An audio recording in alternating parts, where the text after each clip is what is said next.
नगला मसानी गौशाला में महाशिव पुराण कथा का आयोजन श्रद्धा और उल्लास के साथ कराया जा रहा है। आज बुधवार को गांधीवाड़ा कनवरीगंज से एक कलश यात्रा निकाली गई। इस कलश यात्रा में नगला मसानी गौशाला के सभी पदाधिकारी तथा सेवक मौजूद रहे। कलश यात्रा में सुप्रसिद्ध कथावाचक दीदी कृष्णप्रिया भी उपस्थित रहीं। उन्होंने पदयात्रा करते हुए कलश यात्रा पूरी करवाई। कलश यात्रा में सैकड़ों महिलाएं सिर पर कलश धारण कर भगवान शिव के भजनों का गुणगान करते हुए चल रही थीं। इस अवसर पर श्रद्धालुओं में काफी उत्साह देखने को मिला। कलश यात्रा धनियावाड़ा कनवरीगंज से प्रारंभ होकर महानगर के विभिन्न मार्गों से होती हुई नगला मसानी गौशाला पहुंची, जहां समस्त कलश स्थापित किए गए। इधर दीदी कृष्णप्रिया ने निधि न्यूज से बातचीत करते हुए शिव महापुराण की कथा के बारे में बताया।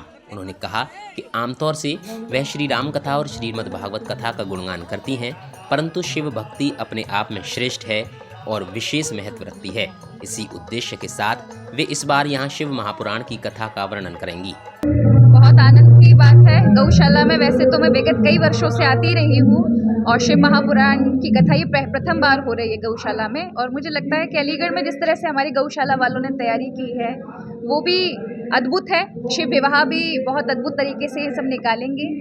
शिव का अर्थ है कल्याण।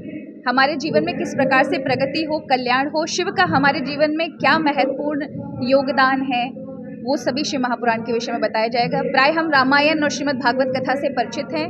शिव महापुराण साधन ग्रंथ है, यानी प्रथम भक्ति की ओर, ज्ञान की ओर, कर्म की ओर प्रथम सीढ़ी। यानी जब आप मंदिर में जाते हैं तो दर्शन बाद में मिलते हैं, पहले आपको सीढ़ी चढ़ना होता है। तो उसी प्रकार शिव महापुराण साधन ग्रंथ है जो आपको कर्म, ज्ञान और भक्ति के विषय में बताता है। महानगर के लोग क्या अपील करेंगे इस कार्यक्रम में? यही कि आप सभी शिव महापुराण की कथा से जुड़ें, अधिक से अधिक लाभ लें।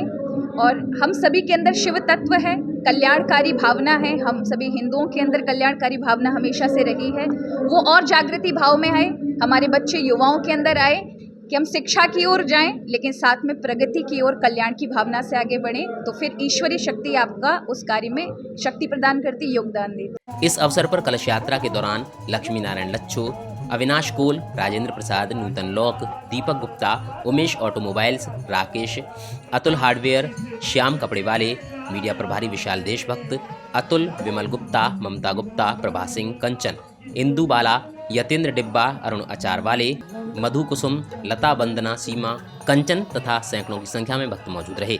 निधि न्यूज के लिए अक्षय गुप्ता की रिपोर्ट।